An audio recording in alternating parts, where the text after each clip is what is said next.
கூத்தாடி என்று சொன்ன காலம் உண்டு. அது ஒரு கலைஞன் என்பவன் எங்கோ ஒதுக்கப்பட்டு கிடந்தான் என்றெல்லாம் கூறினார்கள்.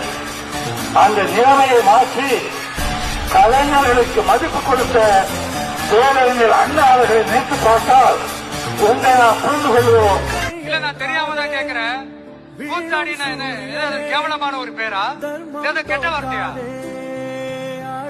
கூத்து அது சாதாரண வார்த்தை இல்ல. ஏன்னா கூத்து சத்தியத்தை பேசும், சாத்தியத்தை பேசும், கொள்கையை பேசும், கோட்பாட்டை பேசும், கோபத்தை பேசும், சோகத்தை பேசும், அரசியலை பேசும், அறிவியலை பேசும், நல்லதை பேசும், உள்ளதை பேசும், உண்மையை பேசும், உணர்வோட பேசும்.